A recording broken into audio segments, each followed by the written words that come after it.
All right, welcome back to Tats and Gats podcast. We are in season 2 with episode number 2.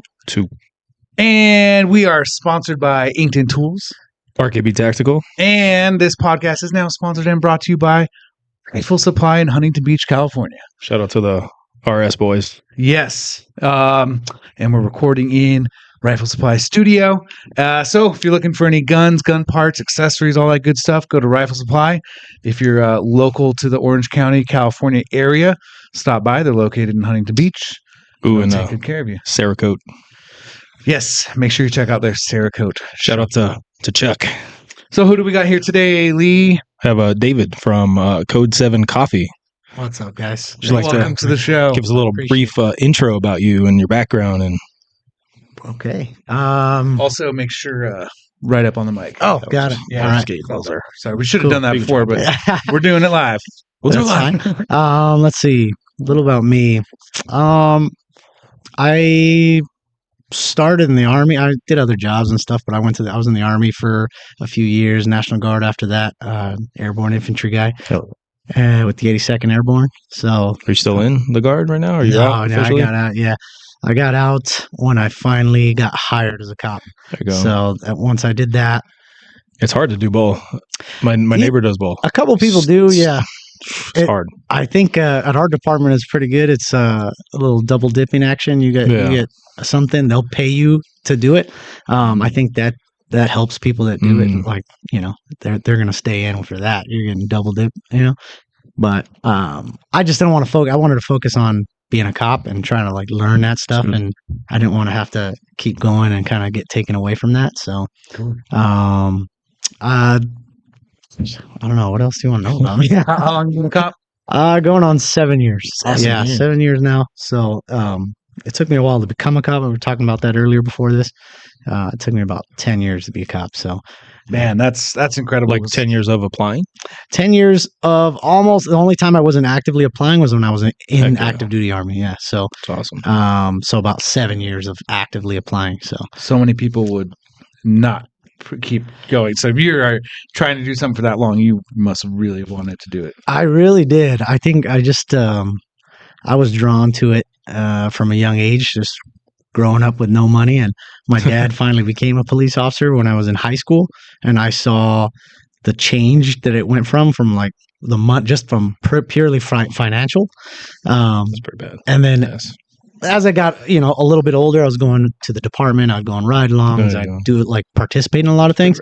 And I was like, man, this is a badass job too, right? And then on top, as you get older, now I'm like, however many years in trying to become a cop, I'm like, oh, dude, the benefits are good, right? Like, good insurance, good stuff, take care of my family and stuff. So it's like, as I got older and more mature, I think different parts of the job I was drawn to as well, so super cool. And I know over the last 7 years, the job has changed a lot and definitely over the last, 10, 20 years, but absolutely. Yeah. I think I've seen, I don't know. I think you said your dad was a cop, right? Yeah. So for me, it's like listening to those stories as a kid and then kind of seeing some of them come to life, but now seeing them differently. Like same thing. He was in the Army as well.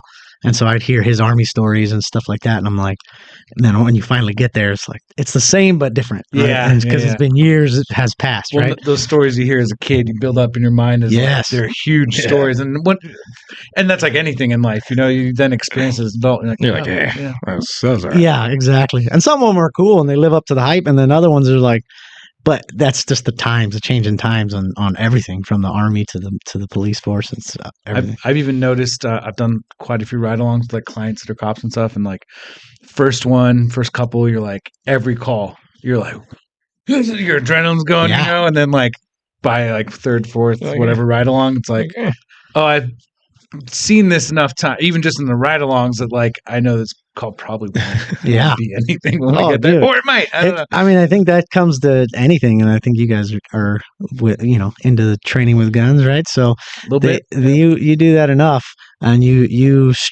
put yourself in stressful situations enough, you're going to be able to kind of manage that stress eventually. You know what I mean? That's a question that gets asked a lot. Like, how do you manage all that stress? Everyone watch you. I was like, just do it a lot, man. Absolutely. Just get used to it. So you kind of just You thrive throw under yourself it. into it, and that's how you kind of learn police work too, just like learning. I'm still by no means like super cop, man. These guys at work are amazing, some of them, and I'm still trying to catch up to them. And but I try and put myself in situations that are sometimes uncomfortable, and you just like learn from those, and you should learn from them, hopefully. Yeah. And it's just like, okay, how can I do this better, safer, whatever it is, and just kind of go from there. But we don't want to skip over it. We do the EDC pocket dump. To start the show. So yeah, if you want to show what you carry, talk about what you carry. I'm not very impressive. I carry a Glock 19 with some random ass holster. There you go. Shout out to random ass holsters. There you go. We should get It'd be a good name for a right? Yeah. So yeah, Glock 19. It's 15+1, and 15+1. What about any that's not knives, lights, pepper spray, anything like that, or is that just all at work? That's it. Yeah. Yeah. I've done with a lot of my clients that are cops. They're not like huge on the EDC. Like guys that are civilians, it's like we can fucking nerd out on it. We carry all this stuff, and a lot of my cop clients, like some of them don't even carry. Some are like, I just carry a gun. There's some guys that don't carry it all, right? Yeah. And that to me is like irresponsible, in my opinion. It's just like if I am legally able to do it, and I'm in a position like all these mass shootings and stuff like that, now we're able to kind of neutralize that threat. Yeah. And I didn't carry my gun, I'd be like, dude, I feel helpless, and useless. So I carry, at the very least, I carry, right? Nice. But some of my friends, like one of my buddies at work, he is like the same way. So very, very prepared. A few of them are like that. Dude, they're good. And I need they spend a lot of money to get to that point, and it's like, okay, I'll get there. And if you want to spend a lot of money, go ahead. Supply. Right? Yes. You got any updates to your EDC? I think last season you had like a new carry gun every episode, but I only have a few guns because I'm a big on shooter of guns and not collector of them. But just my normal Glock 45. Acro, tier 1, not crazy. Carry 40 rounds all the time. Don't tell the officers. It's all Freedom Week mags. It's got a mod light. Carry a handheld mod light. My Gerber, my wallet, my phone. I finally switched to the tier 1. I know I talked about it last season, but I finally got it on my CCW, and it is the SIG P365 with the TLR or the Streamlight sub, and SIG's smaller red dot. It's like the Romeo X, Romeo Zero. I can't remember, but it's the one that fits on the 365. And I am now rocking a tier 1 holster instead of the T-Rex arms. Honestly, they both are good, but this is very comfortable. Yeah. And then I added. It's cute. That's cute. This one's fun. It's a lockpick set. I like to do lockpicking as a hobby. Yeah. And this is not illegal. Oh, that's fun. It's kind of is this illegal to carry? They're called burglary tools. Yeah. I mean, so anyway, this came out of his prison pocket. It all depends. I think it's all discretionary, right? So it's if you're out doing these things, or like in a place that you shouldn't be, or checking door handles of cars or something like that, then it's like, okay, I can see this guy has this for this purpose. Yeah, right? yeah. But then if you're just doing it as a hobby or something like that, like for me, I wouldn't do anything about it, right? Like if it was just like a normal person.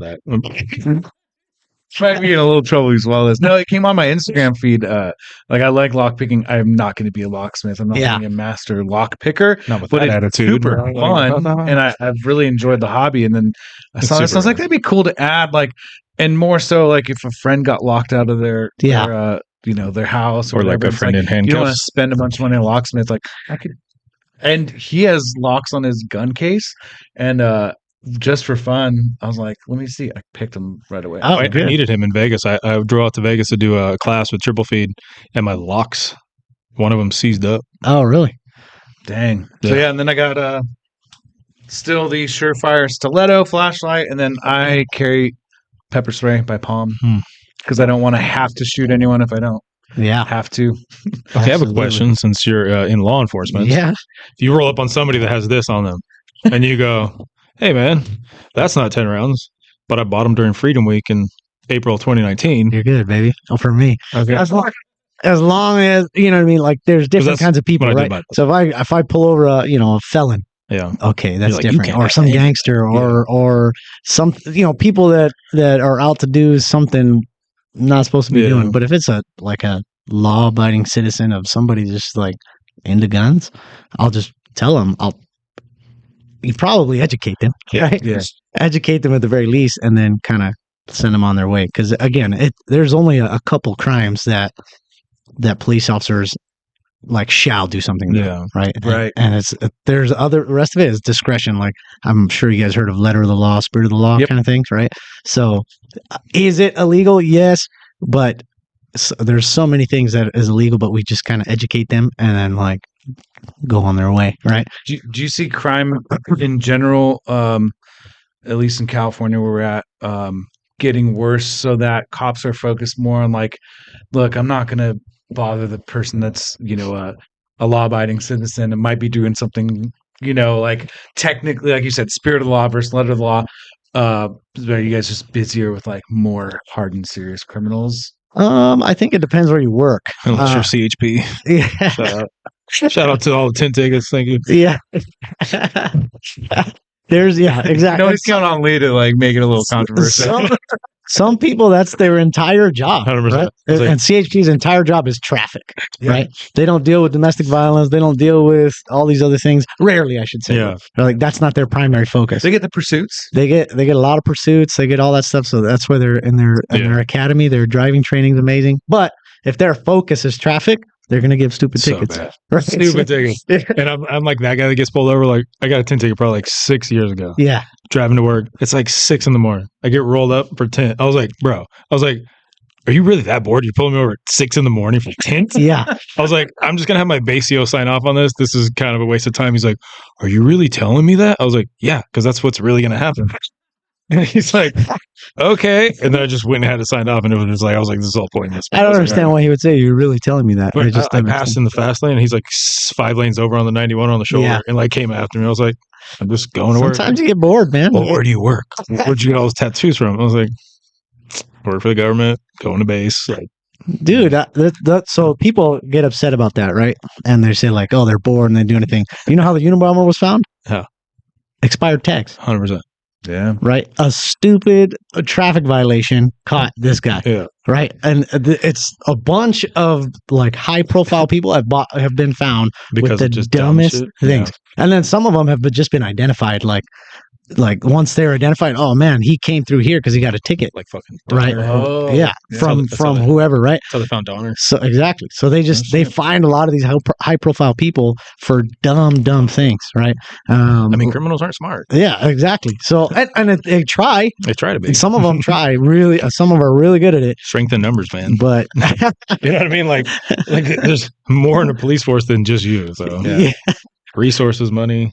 One of my favorite things someone told me was never do two illegal things at the same time.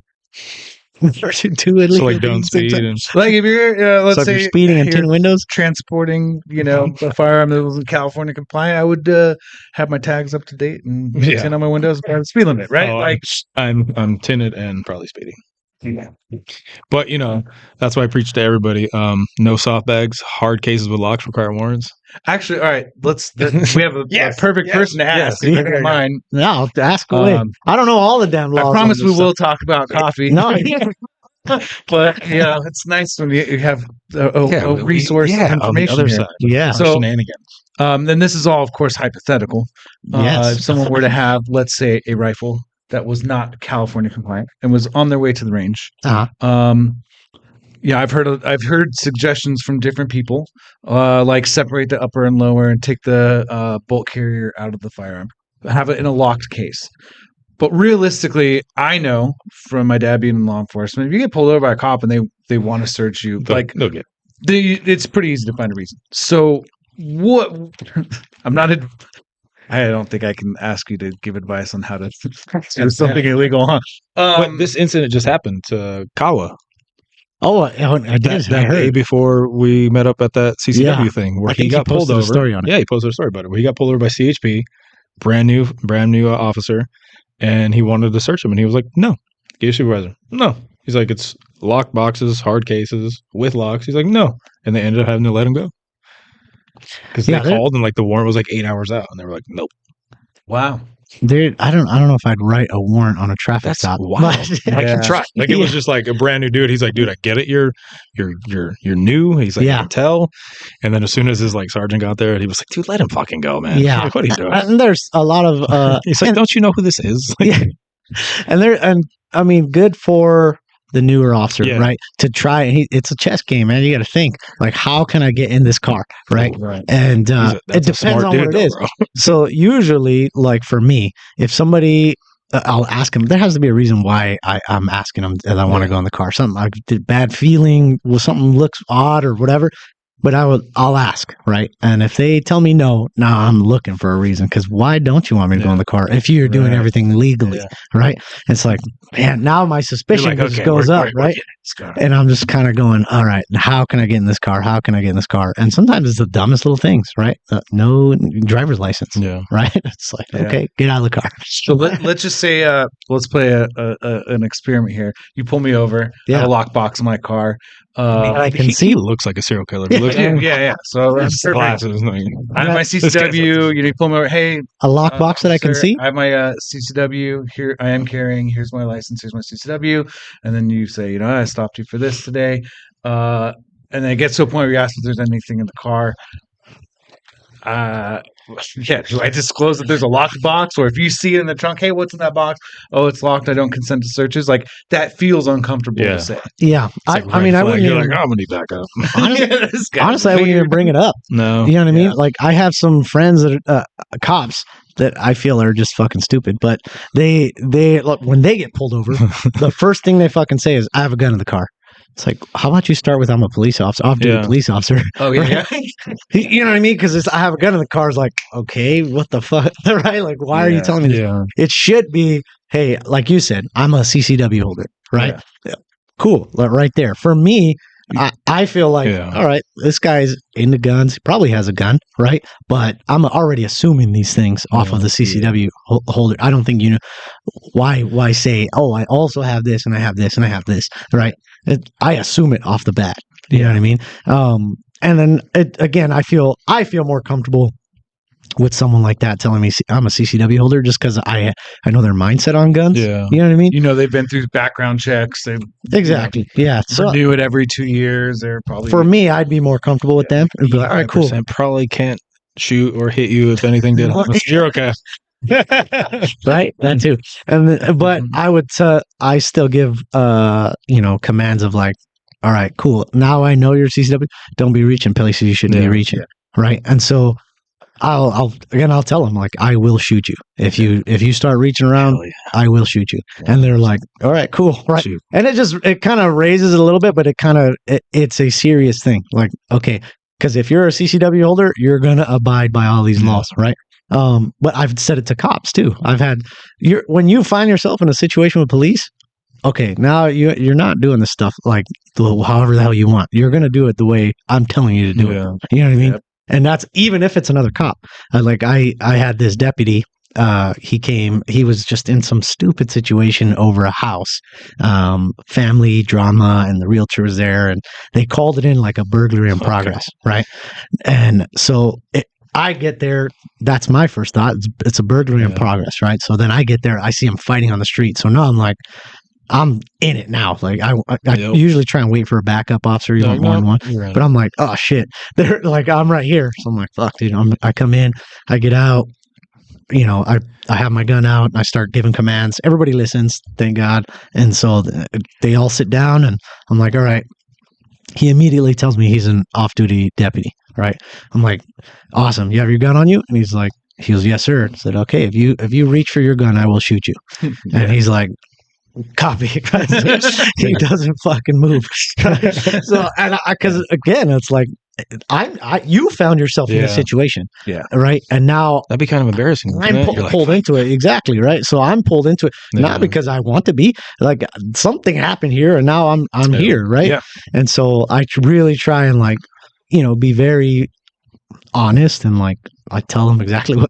Please don't do this, man, because this is what's going to happen, right? But I'm pretty fair across the board. The cops, it doesn't matter who it is, military, CCW holder, or not, right?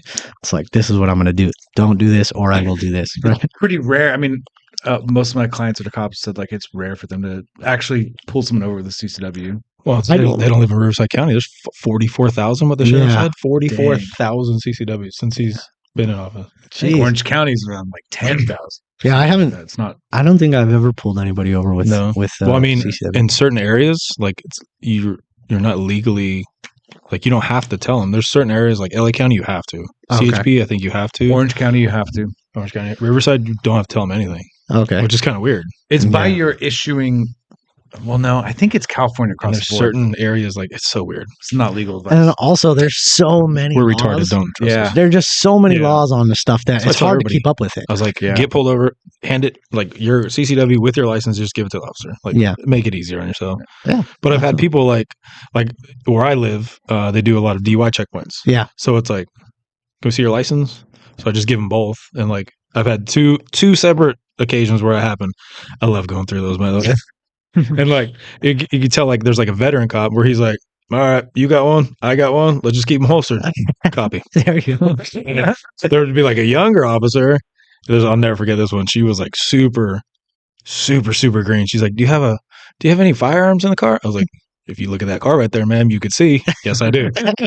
She's like, "Where are you coming from?" I was like, "The gas station." "What are you doing there?" "Getting gas." She's like, "Any alcohol or drugs?" "No, ma'am. I don't drink. I don't do drugs. I work for the government." She just kept, "Can we search it?" "No, you can't." "She want to search my car." Yeah. I text my buddy, "Hey, man, are you on this DUI checkpoint?" He's like, "Yeah." I was like, "Can you come over here?" So he walks over. He's my neighbor. He's like, "Fucking let him go. What are you doing?" "Thank you." And it was just like, that's so funny. I think some people, some cops, a lot of cops, new and older, like get sucked into some debates or not even a debate, like just these like battle of wits, right? And they're not. I try to wit them all the time, and they're not good, and it's funny. I like, even when I'm working, I'm like just watching this other officer do it, and I'm like, oh man, you're losing. It's a hard line because like you well, there's all these new like the auditors, First Amendment auditors and stuff like that. Yeah, shit's annoying. Those guys are assholes. And then there's the side that goes like, well, no, it's good because like officers have to be aware of people's rights and not violate them. It's like, yeah, but is that the best way to go about testing that? Why are you even trying to test it? Yeah. But like one of my clients, he's an officer and he had a trainee with him, and she had stopped a guy who had like a knife in a sheath, but it wasn't concealed. It wasn't concealed? Wasn't concealed. Okay. And so she had him sat down on the curb. He's like, "Hey, so why did you stop? Like, what's the crime here?" Right? Yeah. And she's like, "Well, he had the knife," and he was like, "It's not concealed. It's not a crime. Give him back the knife. Let him go right now." And yeah. He's like, I'm big on like, I will not violate someone's rights. Yeah, absolutely. I was like, it was cool to hear that. I'm like, that's rad. I wouldn't, Well, the other thing is the guy was like very clearly a shitbag. Yeah, isn't the worst to let go? Like just shitbags. Like I'm probably be on a call in a few days with your ass, but I'll let you go. It's a chess game, right? And you have to be able to. You have to know the rules and the moves and all that stuff. But when you're learning. When you're right out of the academy, you should know that stuff, right? Maybe she wasn't paying attention, but also like that's almost all officers. They don't want to violate people's rights because why am I going to put my livelihood on the line because I want to stop somebody so bad? No, you better have a reason to stop that person. But some people now there's some stuff that covers you as like. In good faith, right? Good faith is a big kind of catch-all for things. But you better have a really good reason to why you're stopping somebody, because if not, it will get thrown out and you will get in trouble. I should work for the ATF. Yeah. Kidding. Let's talk a little bit about coffee. Yeah, man. So I brought you a couple You've things. actually had it. It's good. Yeah. Have you? Well, I brought some for you guys too. That's I brought some so I can make it Like for you. that we can drink right now. Yeah, absolutely. I'm gonna make it for you Let's right do it. now. So Let's here, make I don't know who is the bigger coffee drinker of the two, but I brought. Rochambeau. I will fight for it. Rochambeau, you right We here. got- It's whole we have a bean. grinder at home. Oh, Do it? that's No, the. it's all you. Then. There you go. See, that's a whole bean. You're just like flexing on me like he did. Like I used to, and then I got rid of it. But I do have a food processor that'll do a pretty good Okay, job. That probably like killed you to hear that. Right? that's all right. Hey, you got to do it, man. damn, you flexed on me so hard and you just didn't follow through. That was gnarly. Bro. I We liked can it. share. That was a We good can bluff. share. We'll split it That up. was good. That was a good And bluff. I got you guys some stickers here. That's awesome. Love Okay. stickers. Some But no, it was really good. my It was new really ones. trippy too because I was at your booth and like getting cold brew and like BJ Baldwin was there too getting cold brew too. I was Yeah. like, you're fucking really tall. Yeah, I know. He's I'm tall, and I was like, dang, he's really tall. Don't call him out, dude. He's gonna lose his sponsor, bro. Oh yeah, sorry. Yeah, no, it's okay. He's, I almost wore one of their shirts. today, it's like- all good. That Man. would have been really messed up. They were They my tried to come here. inspiration. Oh yeah. They tried to come to Temecula. Oh But really? the California franchise laws are insane. Yeah. So I tried to kind of emulate them or kind of like Yeah. they were my inspiration of like, man, it's all very military based, and right, being from the military, I'm like that was my like favorite coffee company, right? And then Yeah. I was like, okay, cool. How can I do that for police? You know, Heck yeah. and because they do a lot of cool shit too. And Bro, what cop isn't like fully caffeinated? I was gonna say like that's there's a couple requirement, weirdos right? out there. Man. Yeah. There's a couple We weirdos. don't Here, need to let me- associate. We don't need to associate with them. Dude, that smells so. It's good. really good. I got some. Yeah, let's see.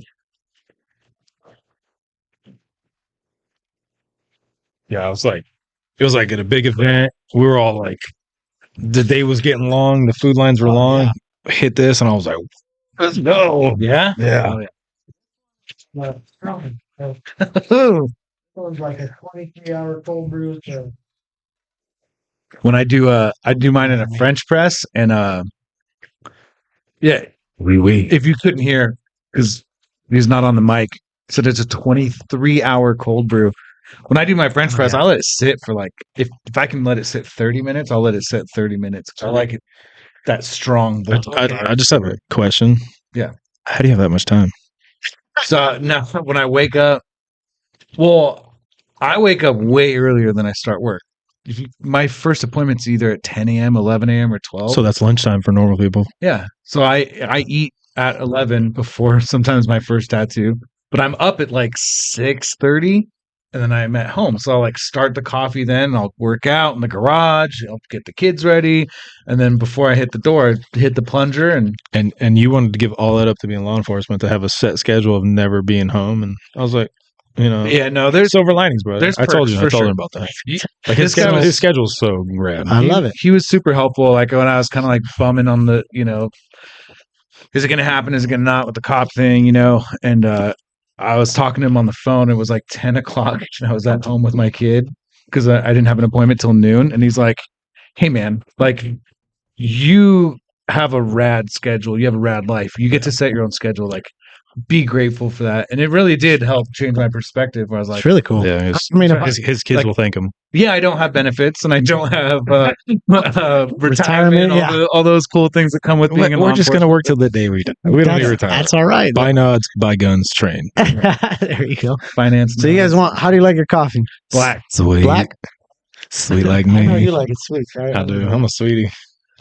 Wait, maybe I'll do a little sweet. Why not? Don't backtrack on me. I'll try a little. So sweet. I have so I brought like vanilla, caramel, hazelnut, and- caramel hazelnut. Yes. Not caramel hazelnut, but just Caramel. caramel and hazelnut. Let's go. But I can I'm a throw it in there, caramel guy. whatever you want. Caramel. Caramel, and then Sure. I have Is it weird that I link hazelnut to old people? My parents and my grandparents. Like the smell of hazelnut just reminds me of just old. and then I have a milk So too, weird. whatever kind of I have half and half, heavy cream or oat milk. Oh, on heavy cream. I'll do oat milk. Oat milk, all right. Oat milk? Wow. Looking for a new podcast partner. All right. You wanted It's How much nutty. time you wanted hazelnut, a hazelnut and oat milk, right? Yeah, I like All right. nuts. All right. Oh, oat's not a nut. I'm an idiot. This is why I'm still looking for a new podcast partner. Oh man. Oh, it's off. I haven't had coffee yet. This is the problem. That's true. I've had coffee. A Watch rock me star. get smarter after I drink this coffee. You're like one of my smartest dumb friends ever. Thank you. No, we work out good together, man. Like That's good. our different like life perspective. Balance. I always tell him, hey man, this shit ain't gonna work. I'm gonna need you to send some of those good vibes over. Some of those what did I say? Optimism. Yeah, send some of that optimism shit. Okay, and then it always happens miraculously. This table almost didn't get here in It time. almost didn't care. And I was just like, it'll be there. Don't worry. So fun fact, we assembled this table about 15 minutes before the last guest came. Really? Today? Today. You guys did it today? 100%. It looks nice. Looks like it's been So here a while. me getting this into my truck by myself this morning was gnarly.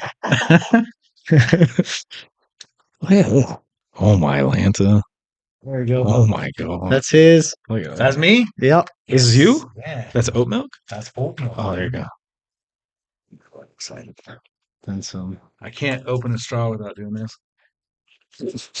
My kids do it too at restaurants now. My wife does it. That's where you just gotta tip more. Whatever. Oh my god. Look at that. Oh, it's a strong one. So Ooh, that is good. Yeah, but that sweetness helps cut that a lot.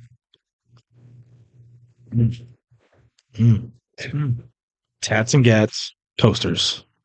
Ooh. Any coaster companies out there want to hit us up? Tats and Gats coasters. Come on now. Come on now. Actually, the gal, Ooh, look at that. Thanks, there you man. go. The gal that made our sign could probably. Ooh. I want to plug her. That sign came out pretty rad. Yes, her name is Jessica, and her company. We tagged it when it's tagged in a post with the sign. I can't remember it right now off the top of my head. It'll come to me. Thank you, Jessica. Ooh. it's hard to remember. It's hard to remember all the companies and stuff because I do a lot of stuff with different companies and different, Instagrams So and good. all the stuff, and it's difficult. Oh yeah. Can I just like have you tag along with me every day? So tell us a little about Code7Coffee, how So- it originated, and Yeah. and So also maybe a little bit about yourself and your background. Yeah. alongside it. So I just always liked coffee. I think starting like 18 years old, some ex-girlfriend of mine and some friends were super into coffee, and then I would go to these little coffee shops and learn all that, and just trying them, like trying different coffees, and then eventually in the army they would make fun of me because I always had a damn coffee or a Red Bull in my hand. They're just jealous. And, yeah, always, dude. And so they would make fun of me. So I was the old man because I joined it. I think I was 22, 23. You should have been in the Navy. You're just gonna hold a coffee cup all Right. day. Always, dude. We were in the field, and Dad. I'm making little bag Heck, coffees, and the MRE coffees, anything. Oh. Always had coffee. So Those things give me chorro. and so I just got into it and started like after the army. I bought a little espresso machine, and I was kind of getting more and more into it and trying to basically save money. I go into Starbucks all the time, and I was just like, just money after money after money. I'm like, man, how can I do this at home and just save a little bit of money? And then fast forward to 2020, where everything's shut down, all the height of the riots and anti-police stuff, and then Starbucks outfitting their employees with shirts with the little fist, the BLM fist, and I'm like, I don't know if these guys believe it or they don't know, or if this BLM is anti-police. Yeah. You know what I mean? So I was just like, man, I want to go to a coffee company that's pro-police like all the time, Yeah. because that's who I am, that's who my dad is, or that's who my friends are. That's, you know what I mean? Like, Yeah. all pro-police. So that's when me and a buddy started kind of brainstorming. Originally, we were going to be a coffee company that was just pro-police, so we were just going to call it something else, right? And then we were like, okay, why don't we just like in your face pro-police, the name to everything, and it's like, all right, What was the name going to be? the name before? Yeah. I don't know, man. We were throwing them around. Coffee. Coffee. No, like it was just going to be a normal like name. I don't know, Yeah. but we couldn't decide on one, It's hard. and we were Dude, just like, how man, we this, like picked this name. It was so hard. We were throwing out the dumbest shit. it is hard, and it's just like, you throw out stuff, and that's what I told him. I was like, just throw anything out, dude. Yeah. Like, just see what feels right, and everything sucked, and I was like, man. And so I was like, okay, we got to Code 7, right? Because the natural thing that's is to cool. think of all the codes, right? Yeah. Right. So we're like, okay, code. So Code 7 is like a lunch break or a meal break in our case. a coffee break, right? So it's like, Yeah. so I'm like, yeah, let's do Code super 7, rad. right? Code 7's cool. And I felt like it sounded good. Okay. And then I had a friend in the Army. His wife was a graphic designer, so I threw it out to her. She helped me design. I had an idea. My brother is a tattoo artist as well. Oh, no shit. Not as prominent as you, but he's he dabbles. Nice. And he came up with the actual hog right there. I told him that's what I wanted. So I said, hey, look, it's going to be a pro police in your face, right? Let's kind of just accept what they call us, right? Pigs, right? But we're not going to just be gnarlier. We're hogs. We're not regular old pig, yeah, right? We're a damn battle torn hog, right? Like wild boar, and that's the kind of the representation of that pig was with arrows in it and stuff. It's like at that time, it's like these people, just society at a large, especially in LA County, was like they hate police. And it's like, okay, we're getting beat and attacked and torn up, and just we're still coming back to work every day, right? And so that's what essentially that was supposed to represent, is like that pig and that arrow in it is like, and we're still here, and so that's where the idea of the logo came in, and then the name. Super rad. So we just kind of ran with that, and I did beans and grounds online at first, and then I started about a little after a year. It was I started to do pop-up events. So actually, we didn't start until 2021. So 2020 kind of sparked the idea, and then 2021 was like, all right, we're doing it. Yeah. So, and for all of you people watching out there that don't like cops, don't call them. all right, yeah, And they do. stay They do consistent. yeah. Stay consistent. When it's someone in your house or someone bad happening to you, you don't have to call them then either. They still do, man. They still I know. at their wits' end. They don't know what to do. They'll still call the cops. And I've been there where they're like, fuck the cops, fuck you, fuck everything. And then, time goes by, and then they call the police, and they're like, Yep. hey, remember when you said, remember that fuck one? you? Yeah, well, I mean, it's, Here I am. when someone is faced with a threat or something very bad happening to them, let's be honest, there's very few people you can call in your life that will show up No matter on a what. moment's notice, no matter what. Yeah. And the police are one of those people, like or not what they do the rest of the time, and all your opinions about it. But when it comes down to like needing someone, that's who's there. And I also suggest to people, like, and this is like serious, not just making fun of people. If you really have a problem with the police, or you think you don't like what they do or how they do it, everyone should go on a ride along. Absolutely. Because when you see the call volume they deal with, Yeah. the types of issues, the types of things people waste their time with, Yeah. like, it changes your perspective. Like, it is not an easy job. It is a thankless job. Even given that perspective of walking up on a car, or the weird things people do once they are contacted by police, and like putting their hands in their pockets, almost like a nervous reaction to things, right? A lot of people almost they have this like safety of like putting their hands in It's their pocket. so natural to do. Very natural thing. And so then a cop is like, take your hands out of your pockets, right? And you're like, oh shit, you're not really Don't doing shoot anything. me. But it's just those things. But when you're now looking at it from the other side of it, on a ride along, and I encourage so many people to go on a ride along, because they definitely have a very narrow view of policing, and it's just like, come down, come check it out, and you're gonna see the difference, right? It's like no other job. I cannot think of another job. There is no other job that changes on a dime, dude. Yeah. Like in a second, everything changes, right? After the George Floyd incident, entire California, they took away the carotid hold, right? Yeah. And it's like, man, Yeah, that is such very effective. a very effective tool that we could use if you're doing it correctly, right? But at the same time, they just took it away in a second. So it's like, And effective, not in the way like, oh, it like messes people up so bad. Effective in like, it ends the problem without harm to the other person Absolutely. or the officers. Unless you're Like- on fentanyl. yeah, and so it's it's different, right? Yeah. It's tough, but it's just that's the kind of job it is, right? Something major happens somewhere else in the country, and it affects us immediately. I think it's why like I yearn to be like law enforcement. Yeah, Dude, day in, day out is so monotonous. yeah. Like the only thing interesting is that I would like eat a bullet, like throw some shit into the mix, but it's the same thing every day. Yeah, It's so boring. it's police work is So definitely not boring. yeah. It depends on where you work too. Right. If you work in a busy city, it's never going to be boring. Yeah. But if you work in a place that is a nice place and, more rich neighborhood, you're going to get some stuff, right? But it's not going to be as frequently. I feel like that would be like the more annoying calls. You get called out and they have this person. By the time you get there, that person's fucking gone. Like you had one of those on your ride-alongs where you guys got called to like some fast food place. And Jack in the Box. Some drunk homeless person threw a beer at the people that work there, and it's like it been left immediately, and it's like on a busy street corner. Like, where do you think that we're going to find that person? They should have just gave the homeboy a burger or something. Like, he just wanted to eat. Was there ever a time you felt over your head, out of your comfort zone, either in training? We usually ask it like firearm related, like in a class situation. Yeah, but you've been because that's Army, our experience. But and police. Yeah, in your professional experience, any stories stand out to you like that? Over my head. Or I mean, out of your comfort zone? I feel like I said, I throw myself into, I think a lot of cops do that. They throw themselves into situations where it's uncomfortable. So I think it's been a lot of times, especially at work, and where you have to kind of figure it out because things happen fast and move fast. But it could be, man, just that added level of stress of being, depending on what the situation was, what the call was.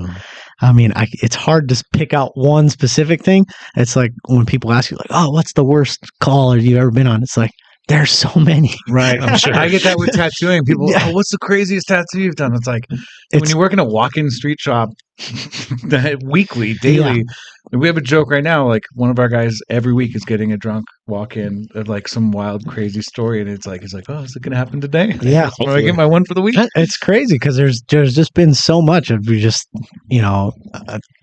chasing people, or people getting hurt, or people killing each other, or people just coming up to a scene of like immediately after a murder. You know what I mean? And you still have the suspect there, families there, like it's just intense. You know what I mean? Yeah. And it's just like something most people will never experience. No, dude. Like we had one. It was a guy stabbed his brother-in-law after the entire family went bowling in front of the guy's kids and family because he was pissed off of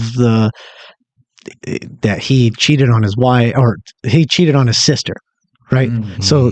So he stabbed this guy in front of his family, and then he just went down. But then when we got there, it was like they're still like all standing there. Everybody's in shock. It's just weird. Like, so you still have to address this suspect, right?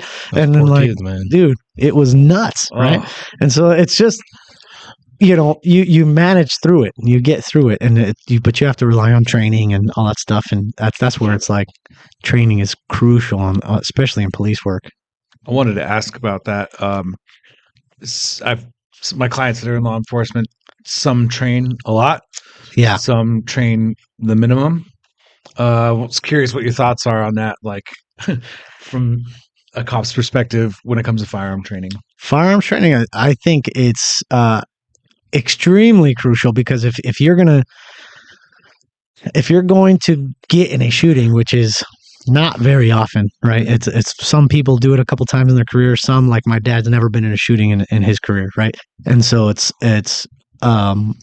but when it comes to that time, like you better be dead on because you don't know what kind of shot you're going to get, right? You don't know what it's going to get. You don't know if it's a hostage shot. You don't know how far, what the backdrop is. You know what it is going to be, right?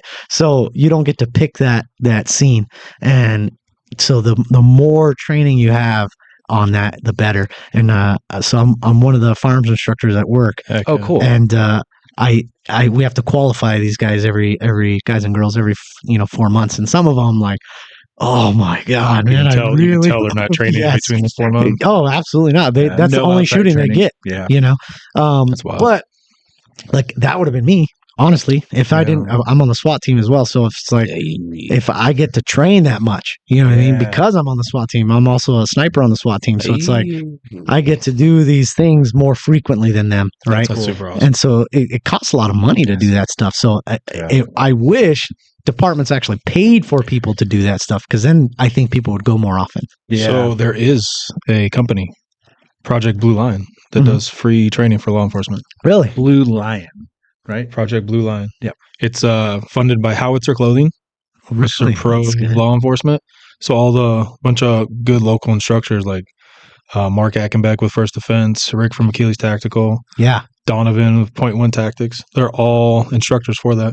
Yeah. That's so awesome. You can get, I believe it's 2 a year, maybe 3 a year. Don't quote me on that, but yeah, you just have to sign up. Free training for law enforcement. Free, like a class, one class. Free class. Oh, got it. Oh, that's super cool. rad. And then that's the other part, as it's hard.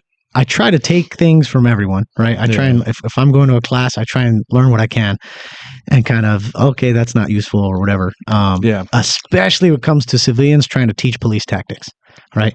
It's like you've never even seen this. Yep. How are you teaching this, right? Yeah. And I've been in a couple of classes, and they're like, yeah, and if you have somebody here, and if you're trying to arrest somebody, if you're trying to, I'm like, you have no idea. Yeah, stick to like fundamentals of shooting. Stay in your lane. Because like as a cop, you can compartmentalize. I'm sure, like, okay, I can get firearm instruction, like how to shoot fast and accurate from this person who may not have ever been a cop, but they're good at shooting.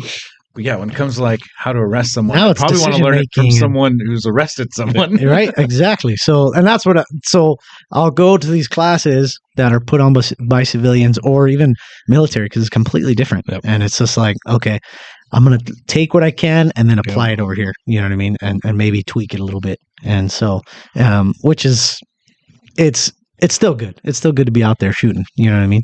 So, speaking of tweak it, this coffee's good. Wrong, dude. I was like, started to feel it. I was like, am I? Yeah, it's good. But yeah, shout out to Howitzer. So yeah, all look that up. Like they're so pro, just law enforcement, military. That's awesome. Everything just goes to them. I've been an RSO for Mark for one of his classes. That was the Blue Line. It was so rad. Yeah.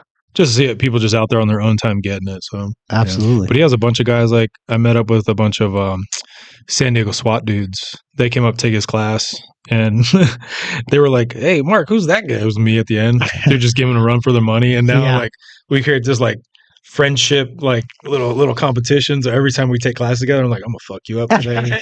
I'm gonna fuck you up," and we just go back and forth. That's what I need to get into is the competition stuff. It's not even just competition. It's just like the top shooter of the class. Or well, even that I like that, because I if I just go to the range, I get tired of shooting.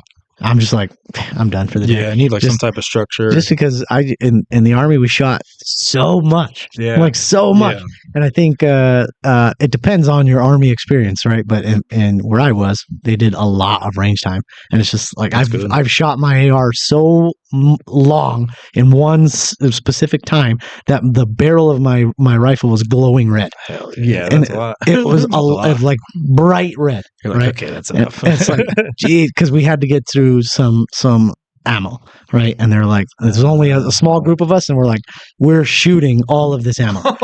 And we're like, yeah, you know what? Oh man, we deal with that a lot at work.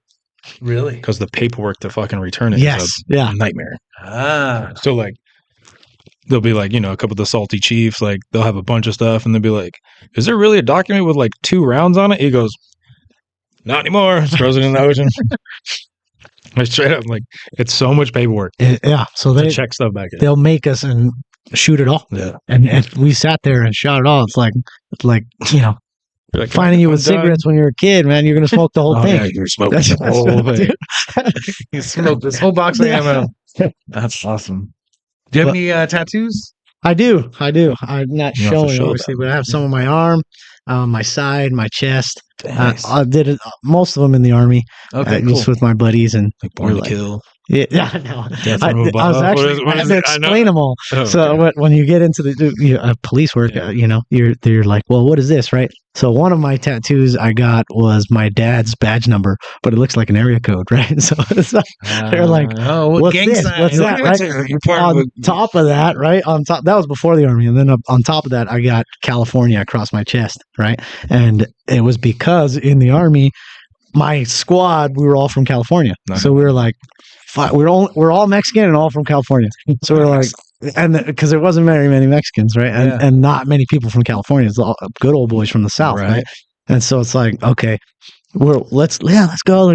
They, everybody hyped it up, and I was like, all right, cool, yeah, sure. And so, that was another thing. They're like, oh, why do you have California on your chest, right? And the 3 digits, right? I'm like, man, I promise you, it's just my dad's badge number, and it was just like we were from California as my friends, and trying to explain it is so it was a gang. So at least you don't have to deal with tattoo removal. I know, yeah. that was a reason I didn't get completely blasted up. Was my dad? He was like, "You want to be a cop? Don't get any tattoos. Don't get any tattoos." And so I did, but underneath like my clothing. That's So like at my work, there's no code for appearance. So everybody's like, "Oh, we'll be here for life." yeah, And I'm bored. yeah, Like I'm at the top, can't go any higher. Don't want to write a desk. yeah. It's definitely something to think. I've always had like contingency plans in my life of like, okay, if I don't get this, I'm gonna do this. You know, My contingency plan is just dying. That's like the next. yeah. So it was you know, Yeah, a thought. Like I wanted to do it all because one of my friends would go every single week. He'd go get a tattoo. So I'm like, man, I want to, but it costs again a lot of money. Yep. He was like, a lot of money. Shit. I don't know. You were in the Navy, you said? No, just work for the Navy. Work for the Navy. Okay, but these guys, they would just go and like pawn shit just to get like a tattoo, and then they'd get paid and then they go buy it back. I'm like, what are you guys doing, man? I couldn't do that. That's wow. I was just like, barter. Wait, I do a lot of trade. I get ammo. I let you hold this gun if you tattoo me. Yeah, do that. Get back with money. I tell people all the time, I take PayPal, Zelle, Venmo, card, cash, gold, silver, ammo, and In-N-Out gift certificate. there you go. And now we're gonna use more. But yeah, I've done tattoos for ammo. We're always down the train with law enforcement. Like, Dude, like, you know, not to like bag myself, but like I look like a criminal, but I look really good on paper. I think that's why I get messed with. And then they meet me, they're like, "Oh, you're like really cool, dude." I was like, you know, we should do a range day with everyone that's been on the podcast at the end of the season. that'd be cool. That'd be rad. Yeah, like season 1 and 2. Yeah, it'd be super cool. Where do you guys go to the range? I remember you telling me about Something like a private that. range. We go out to the desert, maybe. We have a spot out there. Yeah, that'd be a lot of people. That'd be 20 people. Yeah, it'd probably be too much for the range. But We like Rahagi. I mean, I could give them. I hate that place. Hit me up. Route 66 is I got a buddy over there, and my friends have memberships there and stuff. That's a big spot. We can They have a private bay. Oh yeah. Yeah, something like that'd be cool because like I don't want to be on a time limit. Because people that are going to be there, they're going to want to film some content. You know, like they got to make it worth their time. Yeah. No, I like Rahagi's for myself. If I actually, in that scenario, I like the time limit because it forces me to not mess around. I'm here for 2 hours. Like, so I'm ready to go and I pull into that bay, targets up. All right, drills lined up. This is what we're shooting today. Get it done. I like my freedom of. We can't all be members of the private range. You can. You just have to pay for it. Yes, exactly. I guess it's not that far for me too. Because like the 1-2 hour fee at Rahagi's is my monthly fee at my range. So yeah. So that's good. I'm like, I need to do that. A fucking hour? I'm like, no, I'll drive 5 minutes. And it's all gate. It's a key and gate. You just hopefully one day Tats and Gats gets their own range, dude. Come on. I don't know if we'll get our own range, but if anybody would like to host us, I'm down to like travel and do a podcast. Yeah. I want to go to SHOT Show this year with the podcast. That'd be rad. And get some podcasts from there. I'm hoping to attach myself to a gun shop there at SHOT Show next year. So we'll see. That'd be super cool. Love it. That'd be really cool. We need to do that also. Yeah. But yeah, like any law enforcement can come out and train with us.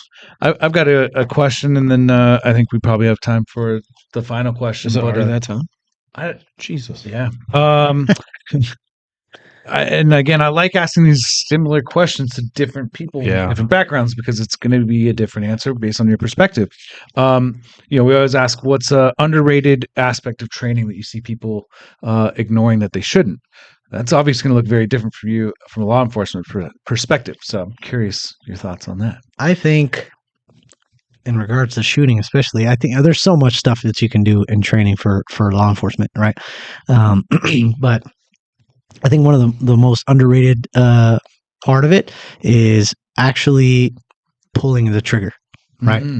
So we'll do like at for the SWAT team, for example, we'll go over movement. We'll do some shooting training, but movement in conjunction with actually shooting. You know what I mean? Whether it's a live shoot house or sim rounds or whatever it is, or if you don't have sim rounds, just flipping that selector switch and actually pulling the trigger when you come across that. sim rounds. Yeah. So are you guys getting to do like CQB training and stuff? A lot. Yeah. We do it every month. Can we go? Can we go? I'd have to ask, but yeah, if you guys ever need like people to play bad guys. Role Oh, yeah, we players, play yeah, good bad guys. yeah. We play good bad guys. You do a lot of just Be sitting fun. in a room. That's man. That's fine. That's So, fine. I work for the government. I'm used to it. You know? But it's fun, man. It definitely, when sim rounds start flying, things slow down. Have you been hit by some round? Oh yeah, Yeah. it hurts. Hurts. I got shot. Do you guys rock in the nipple. night vision as well on the SWAT team? We just got them, yeah. So we're probably one of the only ones in the area. What'd you guys get? Oh man, I don't even know what model they are, but Are they duals? they're White, dual. green? Yeah, Are they white they're or green? they're green, but they have a infrared overlay, I believe. Yeah, so they spent a lot of money on them, dude. So SWAT boys got thermal. dude, we got a lot of like good stuff. But they're doing what's it called? They're the double I, right? Yeah, But we can do the There you where you go. lift one, lift the other. I'm a big fan of. They didn't really ask me; they just went with what was cool. But me and the other Army guy on the team are like, I like the one, right? Like I think it was PVS 14, Yeah. right, in the Army, and so it's just one, so that way I still have one eye to do it. Yeah. What I'm still trying to get used to is being able to take a shot under night vision, and I don't enter houses with night vision. I don't, because the gig is up. We're there. They know we're there. We're coming in with lights and flashbangs and stuff like that.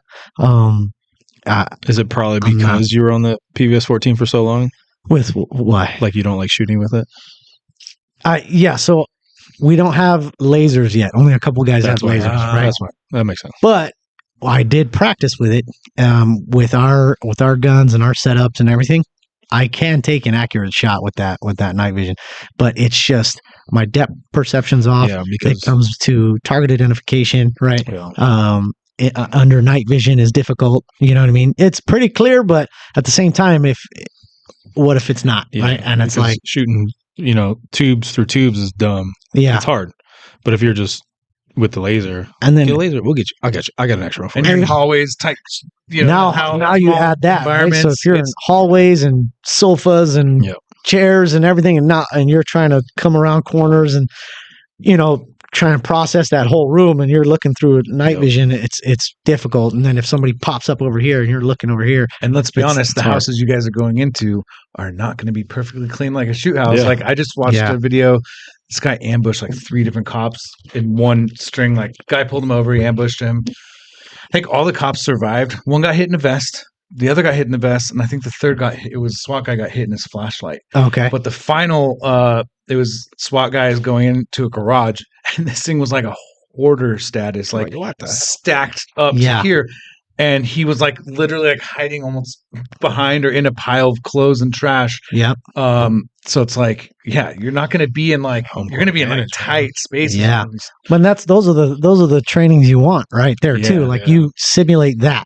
Yeah, You know what I mean? Yeah, And if you can do that, and then people taking rounds, and what are the people behind them going to do? You know what I mean? Yeah. Are they gonna drag them out? Are they gonna step over? What are they gonna do?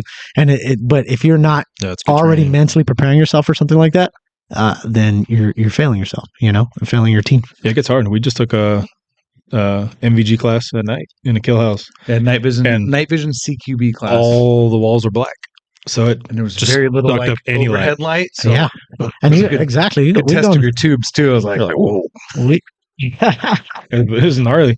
So you're just like, luckily, like we're outfitted pretty good. We're like, our lasers have IR illuminators on them also. Yeah. So, but you don't want it too bright because then you're gonna blind your buddy's tubes next to you. Like, Yeah. it's so many factors. it's tough on that target identification, right? Yeah. It's like I have to be, Yeah. especially as a cop, Dude, PID's big, you man. have to What are you be gonna do, shoot a kid? 100% sure Yeah, that you're shooting the right person, right? You shoot the wrong person, it's gonna live with you forever. Plus Absolutely, now everyone's like lawsuit friendly. yeah, absolutely. So we obviously like training and guns and all that stuff. And I'm sure a lot of the people watching and listening do too. Some of them might hear stuff like SWAT team getting to do night vision, CQB training. Like that's a cool route. I'd want to do that. yeah. What's some advice you give to like a younger guy or even an older guy thinking about getting into law enforcement with maybe that as an end goal? Well, I think a lot of people, like when you first talk to somebody, they're like, I want to be on the SWAT team, or I want to be a detective. It's like, cool, you got it. So do these guys that have been cops for many years, right? And so you have to kind of get in line. I think people, I'm guilty of it as well. I mean, everybody when they first start, that's what they're thinking, right? Like I Yep. want to do this, right? And so for me, it's like learn the beginning first, learn the basics, and then kind of build your way up and kind of put your tools all together to get to that point. You know what I mean? And once because you have to be out there on the and the lower level patrols, like that's where it starts, right? Right. For most departments or the jails if you're going to a county sheriff or whatever. But start from the beginning. Don't bite off more than you could chew. You're not going to get there. I think when you say that to somebody, they already know your limited knowledge of the job, right? Like, I'm going to go be a SWAT. I'm going to be a detective, a homicide detective. It's like, man, you know how long it takes people to become a homicide detective? You know, it's just like, you gotta start small and kind of get your foot in practice, better yourself. I think that's what I did. When I wasn't getting the job, I started in right before 2008, right before this recession, and nobody was hiring. It was I think I went to Orange County Sheriff.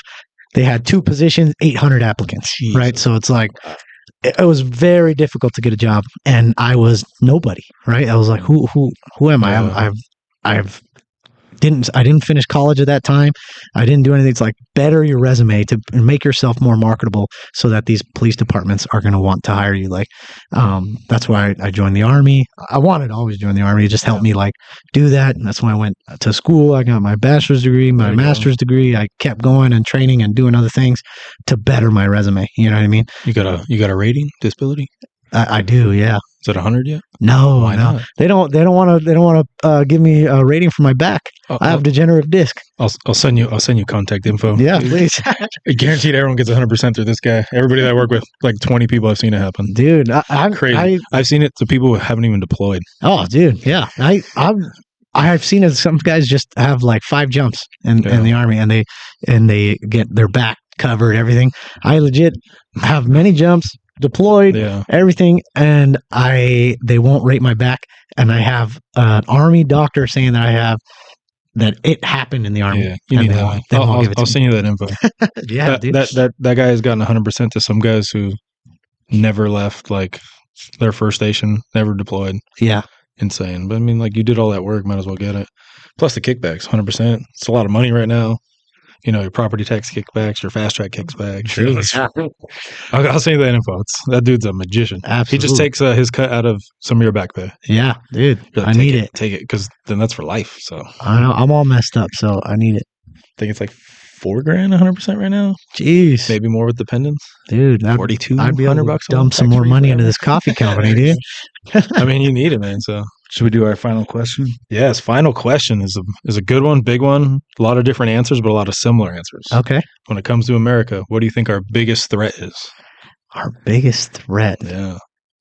Man, that's a tough one.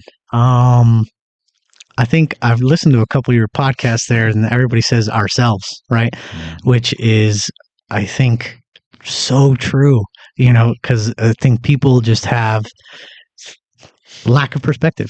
You know what I mean? They get so honed in on one thing, and like they're just bought and paid for whatever that thing is. It's like they don't even open up their mind to some other concept or word or whatever it is. You know what I mean? And it's just that we eat ourselves alive until a major incident. Right. And then everybody loves America. Right. And I think you guys said it in the last couple podcasts of 9/11, boom, everybody comes. But it takes stuff like that for people to come together. And I think in the military, you went through so much shit together, and then you grow closer together. You know what I mean? That adversity that you guys go through.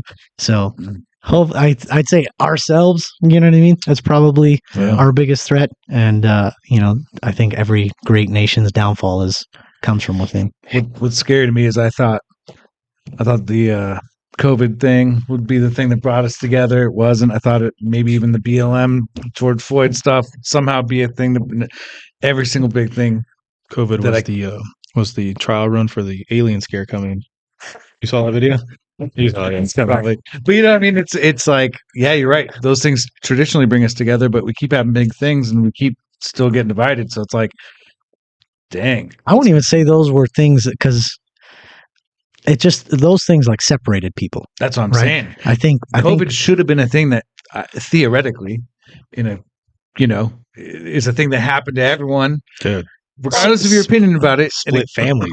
Would have been a thing that brought everyone together, but it divided us further. Like I stopped talking to one of my parents because of it. Really? Oh my goodness, that's crazy. Yeah, it's tough. But I think that's why I don't think it should have brought us together, because it really made you separate yourself because you were afraid to be in contact with someone. Right. You know what I mean? Versus if you take an attack that everybody is targeted. It's not just one, like a straight attack from another nation. But these people here don't understand what war looks like on their home turf. You know what I mean? Like their home ground. Like, do you think that's coming? I really hope not. Dude, I can't imagine like us in the army walking through other villages and other like cities and people's like homes. Wow, imagine that happening here. Like I can't even fathom it. Like it just blows me away to even think it would happen here, and I hope it really never does, because that'd be what first, like the first wave of military would be National Guard. It would be a National Guard probably, but which is it depends. If we're attacked by a foreign entity, then our military would get directly involved, right? Exactly. But like, will people like pick up arms against U.S. citizens, foreign and domestic? It's going to get weird if it does happen. It's going to get really weird. It will get weird. I think that's when people will realize what that Second Amendment is for, right? Like it's to protect each other, and it's really, that's what it is. And, but if it was, depending on where that threat comes from, it might be the army or military and then the National Guard. Like, because if they see it coming, they'll intervene, right? Attempt to intervene. But if it's just out of nowhere, you know. Yeah. Man, thank you so much for being here. Thank you, guys. Final shout out, plugs, any stuff where can people find out more about Code7Coffee and get it? And come to my Instagram, as I'm really active on the Instagram, my website, Code7Coffee.com. I'm doing a big giveaway right now. Well, I'm not doing the big giveaway. Side Action Apparel is doing a giveaway, and he has some of my stuff in there. Yeah. I don't know if you guys have seen Side Action Apparel, but I have seen it. I saw that they were tagged in it. Great guys. And Danny over there, the owner, he's helps me out a lot. That's awesome. Kind of leads me in the right direction. He just retired LAPD, so events, I try and post them as I come, as I go. I'm going to try and do more podcasts. Thank you guys so much for having me, and that's pretty much it right now. Yeah, sweet. Thanks again to Rifle Supply, and go on our YouTube channel and Instagram page, like, comment, subscribe, tag your friends, your enemies, your baby daddies, baby mamas, parents, whatever, anything, everything, everybody. Thank you. We'll see you on the next one. Thank you. Thank you, guys.